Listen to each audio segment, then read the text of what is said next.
குறைந்த விலை நிறைந்த தரம் தங்கள் தேவைகள் அனைத்தும் ஒரே இடத்தில் Jayachandran. GT Holidays, South India's #1 travel brand. You know you are special when you're with GT Holidays. பழைய நகையை கொடுத்து வைட் 11 மந்த்ஸ்ல அதே அடைக்கு புது நகையை எடுத்துக்கோங்க. எக்ஸ்ட்ராவா ₹1 தர வேண்டாம். Magic old gold exchange. Rajasthan மாநிலம் ஜெய்ப்பூரில் தகவல் தொடர்பு துறையின் இணை இயக்குநராக பிரத்யுமன் தீட்சித் என்பவர் பணியாற்றி வருகிறார். இவர் தனது அதிகாரத்தை தவறாக பயன்படுத்தி தனியார் நிறுவனங்களுக்கு டெண்டர்கள் வழங்கியதாகவும் அதற்கு பிரதிபலனாக தனது மனைவி பூனம் தீட்சித்திற்கு வேலை செய்யாமலேயே மாதாந்திர சம்பளம் வழங்க செய்ததாகவும் குற்றச்சாட்டு எழுந்தது. மேலும் இது குறித்து ராஜஸ்தான் உயர்நீதிமன்றத்தில் மனு தாக்கல் செய்யப்பட்டது. கடந்த ஆண்டு மனுவை விசாரித்த நீதிமன்றம் அதிகாரி பிரத்யுமன் தீட்சித் தொடர்பான குற்றச்சாட்டை விசாரித்து உரிய அறிக்கையை சமர்ப்பிக்க வேண்டுமென மாநில ஊழல் தடுப்பு பிரிவுக்கு உத்தரவு பிறப்பித்தது.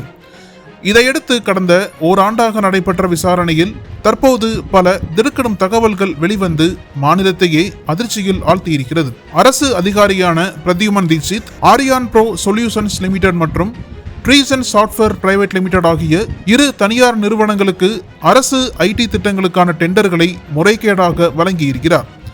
அதற்கு ஈடாக நேரடியாக லஞ்சம் பெறாமல் தனது மனைவி பூனத்தை அந்த நிறுவனங்களில் போலி ஊழியராக அமர்த்தி மாதந்தோறும் ₹1.6 லட்சம் சம்பளம் அவரது வங்கிக் கணக்கிற்கு அனுப்பும்படியும் கோரியிருக்கிறார்.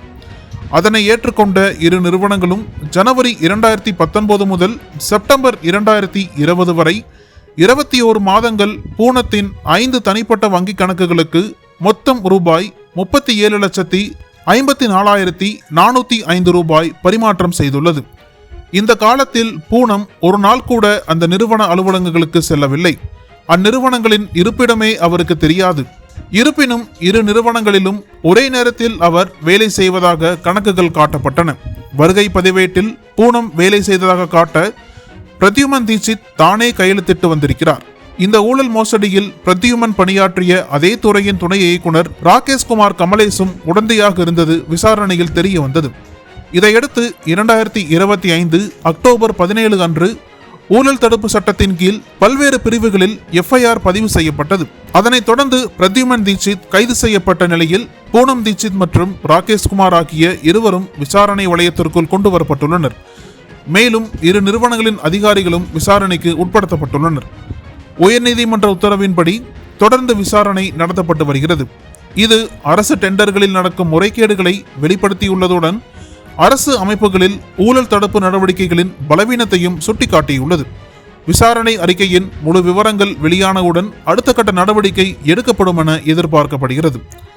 மூத்த அரசு அதிகாரி தனது மனைவியை 2 கம்பெனிகளில் சேர்த்து அவரை வேலைக்கே அனுப்பாமல் ₹37 லட்சத்தை நூதன முறையில் லஞ்சமாக பெற்ற சம்பவம் ராஜஸ்தானில் பரபரப்பை ஏற்படுத்தியுள்ளது.